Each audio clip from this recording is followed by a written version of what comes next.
Let's make sure the character is facing the right direction when moving.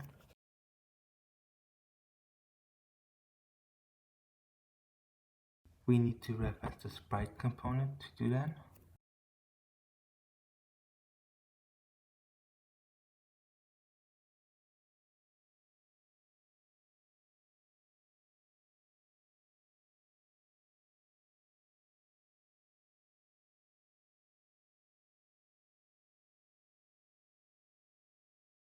Create a new function called update,